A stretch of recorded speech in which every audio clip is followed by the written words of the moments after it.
Corbin Stanley with the American Foundation for Suicide Prevention, and he's going to provide us with a little more background. Thank you, Ms. Vincent. Thank you, Chairman Vipel and members of the Health Policy Committee for having me here today. I also want to thank Senator Runstad for his leadership on this issue once again. My name is Corbin J. Stanley, and I have the honor of serving as the chairman-elect of the Board of Directors for the Michigan chapter of the American Foundation for Suicide Prevention. I'm also a doctoral student at Michigan State University, and my research focuses on youth suicide and youth suicide prevention. I'm here today to provide some background information about the incidence of suicide in our state and in our country, as well as to urge you to consider and support Senate Bill 228, which would establish the State Suicide Prevention Commission to look into these details further.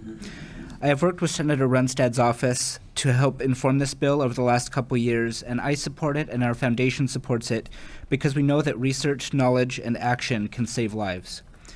In order to design effective suicide prevention strategies, we must first have complete, accurate, and timely information about deaths by suicide. We need to know who is dying by suicide and the circumstances surrounding those deaths. And this is even more vital when we look to increase the effectiveness of prevention efforts by targeting high-risk populations and settings. Research, data collection, and reporting are imperative to creating effective and sustainable suicide prevention services, resources, and programs throughout our state. The latest figures from the Centers for Disease Control and Prevention show that over 47,000 Americans died by suicide in 2017, over 1,400 of which occurred right here in the state of Michigan.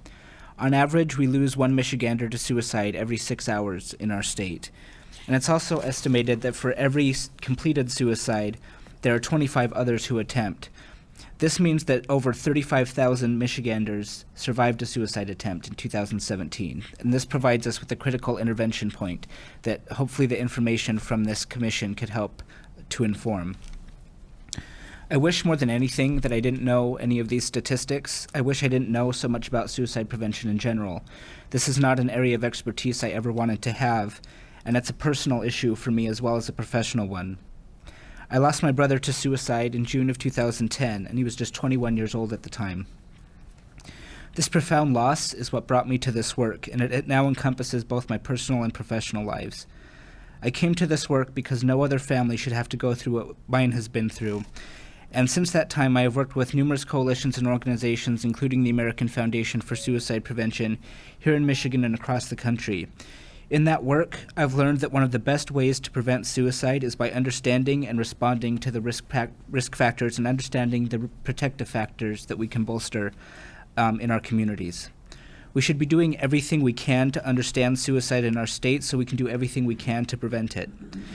As Ms. Vincent said, suicide is not on the rise in every single state, and part of this commission's work would be to look at what has succeeded in other states to see what can be adapted to work here in Michigan.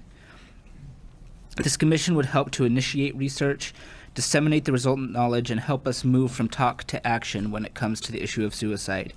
I know that with the help of this committee, we can take that action, and as a result, my greatest hope is that I can sit before this committee in a couple years, not to talk about the lives we've lost, but about the lives we've saved.